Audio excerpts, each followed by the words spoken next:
مفتی جو مینگل صاحب ہیں, انہوں نے سیدنا عثمان کے لیے اتنی بےہودہ اور گستاخانہ تمثیل بیان کی اور کہا کہ یہ جو ہمارا بلوچستان کا وزیر اعلیٰ ہے نا,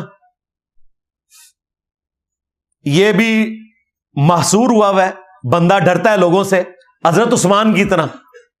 اور ایک ہی جملے میں انہوں نے بولا ہے کہ باہر نکلوں گا تو عورتیں جوتیاں ماریں گی مجھے, ڈر کے تو بیٹھا ہوا ہے ادھر. اور بیوقوفی دیکھیں, یہ وہ مولانا فضل الرحمان صاحب سے فون پہ واٹس ایپ پہ بات کر رہے ہیں, دوسری طرف سے فضل الرحمان صاحب کی بات آ رہی ہے, وہ بھی ہنس رہے ہیں اس کے اوپر. مولانا فضل الرحمان صاحب آپ بھی اس پہ شامل ہیں, آپ ہنسے ہوئے ہیں, صرف یہ مینگل صاحب نہیں ہیں, آپ بھی شامل ہیں. اور وہ بیوقوف جو شاگرد ہے وہ اس کی ویڈیو بنا کے اس نے چڑھا دی ہے. اگر وہ بند کمرے میں ہوا ہوتا کسی کو پتہ ہی نہیں چلنا تھا. اب چڑھ گئی تو کچھ لشکر جنگوی کے جو لوگ تھے یا سپاہی صحابہ کے, جو آج کل اہل سنت والجماعت کے نام سے ہے, وہ باہر نکلے. انہوں نے کہا کہ جی آپ اس پہ توبہ کریں. توبہ کیوں کریں جی؟ صحابہ کی گستاخی والا 10 سال کی قید والا اس کے اوپر لگاؤ نا, جرم کیا ہے نا, توبہ کیوں؟ کوئی اور کرے تو اس کی توبہ قبول نہیں ہے, اپنی باری ہے تو توبہ کرے. انہوں نے توبہ نہیں کی, انہوں نے آگے کہا کہ جڑا ہے نا جنا آ کے میرا مناظرہ کر لوے. میں کوئی ایسی غلط گل نہیں کی تھی, میں نے تو صرف محصور ہونے میں نا ایگزامپل دی تھی. یہ جو عورتوں کے جوتیاں مارنے والی بات ہے, یہ تو میں نے اس وزیر اعلیٰ کے لیے کی ہے, حضرت عثمان کے لیے نہیں کی.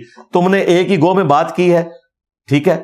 اس غلیظ انداز کے اندر تم نے جو گفتگو کی,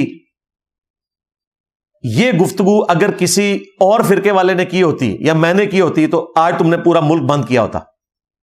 اور پھر کئی مولوی دفاع میں نکل آئے ہیں دیوبندی, انہوں نے کہا نہیں جی اس طرح تو مثالیں دینے سے کچھ نہیں ہوتا.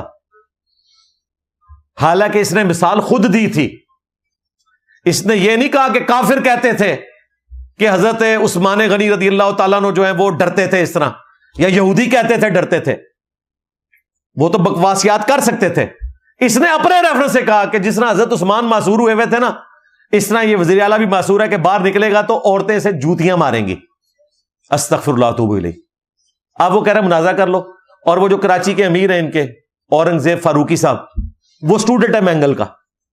میں فاروقی صاحب سے پوچھوں گا اب صحابہ کی محبت عشق کہاں گیا؟ سیدنا عثمان کی عصمت اور عفت کی حفاظت آپ نے صرف اس وقت کرنی ہے جب کوئی شیعہ بھونکے, غالی رافضی بولے. اگر تمہارا اپنا استاد صرف اس لیے کہ وہ دیوبندی ہے, تمہارا استاد ہے, اور وہ معافی بھی نہیں مانگ رہا, وہ تعویل کر رہا ہے, اور تعویل بھی ایسے عجیب انداز میں کر رہا ہے کہ جو تعویل قبول نہیں, وہ سیدھی طریقے سے کہتے ہیں غلطی ہوگی. دوسری طرف بریلوی علماء کہہ رہے ہیں کہ ٹھیک ہے ہمارے ساتھ مناظرہ کر لو. وہ علیحدہ سے ولاگ چڑھا رہے ہیں, ان کو بھی موقع مل گیا ہے ان کو نیچے لگانے کا, حالانکہ ان کے اپنے بابوں نے بھی بڑی گستاخیاں کی ہوئی ہیں. تو یہ میں آپ کو بتاؤں, گستاخی کی بات کرنا, یہ کہنا کہ جی فلاں گستاخ رسول ہو گیا, فلاں گستاخ صحابہ ہو گیا, فلاں گستاخ اہل بیت ہو گیا, یہ صرف فلاں کے لیے ہوتا ہے. اپنے جب ان کے کرتے ہیں ان کے دفاع کے لیے باہر نکلتے ہیں. مولانا فضل الرحمان صاحب کا کام نہیں تھا کہ باہر نکلتے ابھی ایک شٹ اپ کال دے دیتے نا مینگل کو, ادھر اس نے ختم ہو جانا تھا. ظاہر ہے کہ اس نے بھی تو بیعت کی ہوئی ہے نا ان کے ہاتھ کے اوپر. پولیٹیکل لیڈر تو مولانا فضل الرحمان صاحب کو مانتا ہے نا مینگل بھی, وہ کہتے ہیں جی استاذ العلماء ہے. ابھی تو میں اس کے وہ جو گندے اور غلیظ لطیفے جو یہ اسٹوڈنٹس کو سناتا ہے, وہ بھی آپ نے یوٹیوب کے اوپر دیکھے ہیں جس قسم کے لطیفے ہیں.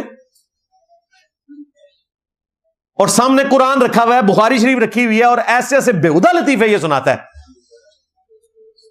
تو ایسے بےہودہ لطیفے سنانے والی زبان سے صحابہ اور اہل بیت کی گستاخیاں نکل سکتی ہیں. معافی مانگ لو, اس میں کیا حرج ہے؟ الٹا کہہ رہا ہے مناظرہ کر لو. اور دیکھیں جو ان کے فرنٹ مین ہیں, انہوں نے باقاعدہ ولاگ بنا دیے ہیں کہ جی کوئی گستاخی نہیں ہوئی, اور دیکھیں ہمارے مینگل صاحب نے چیلنج کر دیا کہ جس نے مناظرہ کرنا ہے کر لو. اچھا جی, تو آڈا کرے تے او دا چیلنج آئے, کوئی اور کرے تو انہوں کہتے ہیں گستاخ ہے, توبہ کیوں نہیں کر رہا؟ اور توبہ بھی صرف مولوی سے کرواتے ہیں. مجھا نہیں پیڑا ہوندیاں نے نا. مفتی حنیف قریشی نے کہا کہ اگر مفتی طارق مسعود صاحب نے توبہ کر لی ہے